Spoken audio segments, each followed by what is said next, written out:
Hello, guys. Are you currently in a relationship right now, or are you single and or maybe looking? So, whether you're single or you are with someone at the moment, my question for you is, do you believe in forever or not? So, are you team my forever or are you team walang forever? So if you're interested to know more about it and maybe join in the conversation, stick around because that's next in this vlog.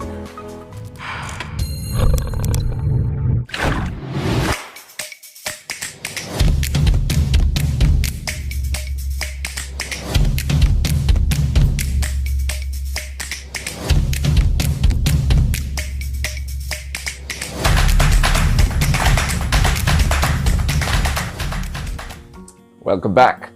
So, have you said this statement at some point or another? Something like, natagpuan ko na ang forever ko.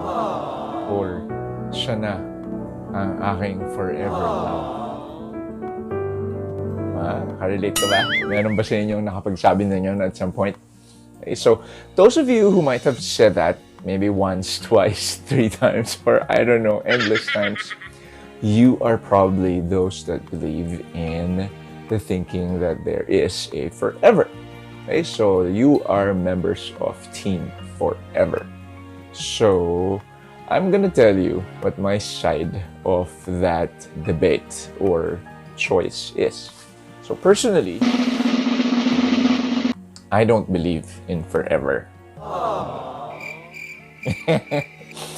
Why am I saying that? Let me justify that response. I don't believe in forever primarily because it's the logical and the rational thing to believe in. Kasi bakit?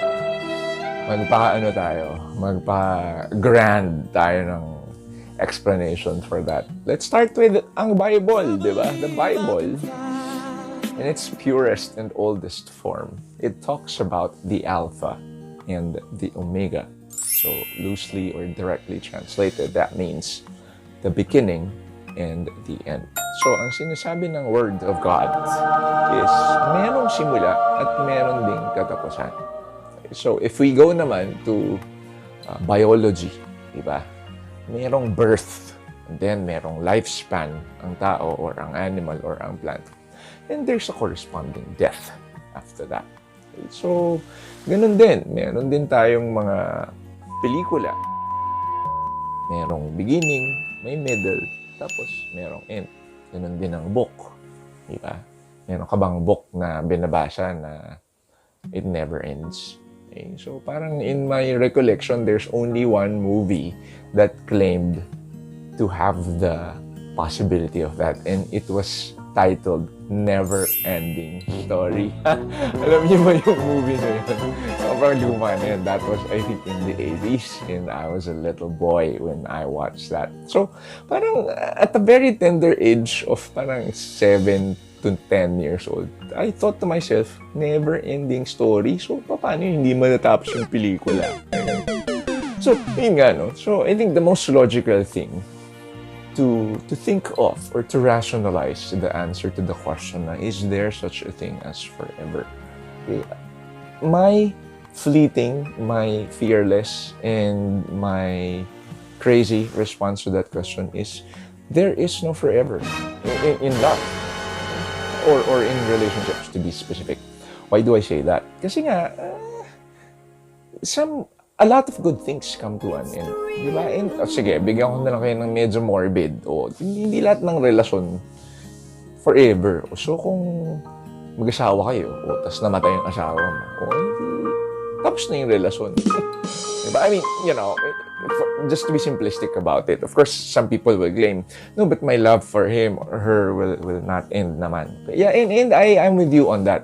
But what I'm saying is, in terms of the time frame, at the very least, of the relationship, there is almost always going to be a deadline or a finish line or an end point. Okay? So ngayon, with that thinking, I went into relationships having that thought, but did that make me or turn me into a skeptic or scared or jaded boyfriend. Okay? Hindi naman. Kasi let's look at the perspectives, no. On the one side, pwedeng pag iniisip mo na there's no forever, na magbe-break din kayo, parang ang thought balloon mo bakit pa ka mag-i-invest ng emosyon, ng oras, ng pagmamahal, ng pera, talagang yung pera, laki mata ko, di ba? Huwag ganon, bes. Going back, bakit ka mag-i-invest kung alam mo namang eventually matatapos din yung relasyon ninyo? So, wag na lang. That's one school of thought or one way of looking at it. Okay? And some people are actually like that. So, kaya hindi sila nagre-relasyon. Kasi nga, parang sa kanila, it's fleeting. It doesn't last forever. So, why bother? Okay? So, ako naman, I'm at the flip side of how I interpret or how I look at it. Kasi for me, it's more of, alam ko na at some point, this relationship might come to an end. Whether it is my doing / undoing or not. So, might as well make the most of that time. We'll have fun. We'll try to minimize the fights, the misunderstandings. Kasi nga, alam ko na, limited lang naman. Binigyan ka lang ng limited number of time to be with that person.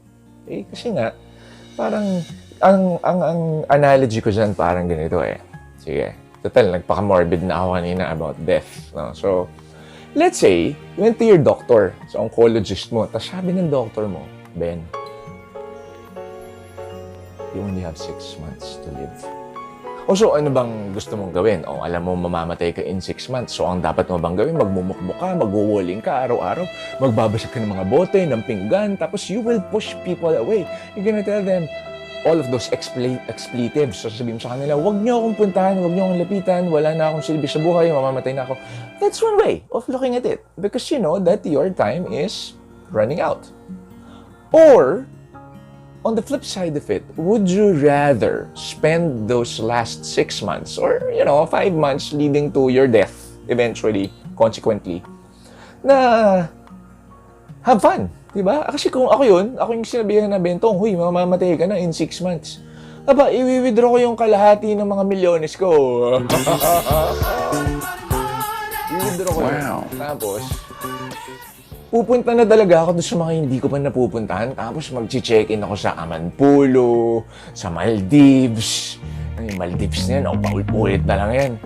So, gagawin ko yung mga yun. Tapos, I don't know, siguro bibili ako ng sobrang expensive na bagay na matagal ko nang gusto that I've always stopped myself, restrained myself from doing because it wasn't very practical. Okay? Tapos, I'll spend all of my days with my mom, with my dad, with the people I love, with my friends. Labas kami, pusa. Magpa-party-party ako kung kinakailangan. Pero hindi naman yung walwalan kasi baka mas mapabilis yung 6 months ko, diba? So, what I'm saying is, I wanna have fun. I'm gonna go to the beach. I'm gonna climb Kilimanjaro or Everest. Tapos namatay ako sa climb. Well, at least, yun yung literal na namatay ka sa saya or sa sarap. Yeah. So, yun. So, yung mga hindi ko ginagawa, yung mga things that I've always wanted to do, my dreams, gagawin ko yun, leading to the 6 months before I die. Okay? Hindi yun rason para magmukmuk. Okay? So, going back to the relationship, I want to justify my point or my stance in the not believing in forever na team walang forever. Okay? Naniniwala ako na matatapos ang isang relasyon with a person. Okay? And that should be your motivation to work towards a healthy, fruitful, happy, fun, memorable relationship. Kasi diba, kunwari, halimbawa, binigyan ka ng pagkakataon. Pagkakataon lalim. For example, you were given a choice to see into the future and then you found out that this guy or girl that you are gonna get into a relationship with, you will be with this person lang for 2 years. So, naalala ba yung yung Black Mirror na episode? May ganun yung may limit lang yung number of time ninyo together. Okay? So, does it mean na dahil alam mo 3 taon lang kayo magiging mag-asawa, mag-boyfriend, mag-jowa, ibig sabihin parang magiging skeptic ka na, ay naku, malapit na kayo mag-break kasi ganito na. No, that's not how it works. I mean, personally, how I wanna see it is, yun na nga, going back to what I said earlier, I wanna make the most of it. I will make it fun, I will make it memorable. Yung tipong pag naghiwalay kami ngayon, bukas, I'll have fond memories to look back to. Na tipong, si person X. X talaga, Huwag na person X, Y na lang. Oo, kasi yung X hindi na hinahanap. Umugat na naman ako. So, si person Y, napaka ganda ng contribution niya sa buhay ko. He or she helped me grow into a better person. Tapos, minahal niya yung pamilya ko. He or she made me happy. Ganun yun. Ganun yung meaning ng alam mong matatapos kayo at some point. And you made beautiful memories for that. Okay? And if I were to be on trainer mode for just a little while, merong book, di ba, si Stephen R. Covey, if you like reading the book, 7 Habits of Highly Effective People. One of the habits there says, begin with the end in mind. So, yun yung end mo. Okay? Yung end mo, alam mong matatapos yung relasyon mo. Okay? So, ang sinabi ng book, dun sa begin with the end in mind, everything else that you do needs to be leading up to that very end. So, kumbaga sa tao, ang end mo, yung patay ka na. Morbid, patay na naman. Yung patay ka na, tapos nakaburol ka, and people are eulogizing you, saying things about you. I mean, you want to work or live your life towards achieving that end wherein people in your eulogy would say only beautiful things, only lovely memories, only good things to say about you. Yun yung ibig sabihin ng naniniwala ako sa walang forever. But again, that does not mean that it will preclude me or stop me from making fun memories and making that other person, my partner, feel all of the love that I can give. So, ganun lang yun. Okay, so that being said, huwag kayong ma-offend pagka yung boyfriend or girlfriend or yung date mo pa lang, sinabi niyo yun sa'yo sa interview portion ninyo na I don't really believe in forever. Okay? Kasi nga, kung katulad naman yun ng how I view relationships, having endings, beginnings and endings. Pero ang intention ko naman getting into the relationship is to make the relationship light, fun, fruitful, loving, caring, give and take relationship hanggang or while it lasts. Then there should be nothing wrong with it. Okay? So, kung kayo naman naniniwala nga sa may forever, I won't judge you for it. Because I am not a judge. So, that ends my quickie vlog for today. It's July 1. It's the first of the second half of the year. So, sana, kung may karelasyon ka, alagaan mo yung jowa mo. Okay? Kasi, magkakaroon din ng ending yung relasyon ninyo. So, make sure that you guys are happy, you take care of each other, you respect one another, you support each other, you accept each other for who or what they are. And wag nyo siyang pag-iisipan ng masama. Okay? So, what am I saying? Gawin yung chill lang, light lang dapat yung relasyon ninyo. Diba? Kasi kung gusto mo ng hindi chill, kung gusto mo ng haggard or stress, mag-stockbroker ka. O kaya, I don't know, magtrabaho ka ng naglilinis ka ng Poso Negro, gano'n. Pag gusto mo ng stress levels, di ba? Relationships should be easy, should be light. It should carry you. Okay? Well, bahala kayo kung gusto nyong literally yun or figuratively. Okay? So, I hope you were able to get some insights or some points in what I said. And I don't know, tell me kung ano ang inyong pananaw.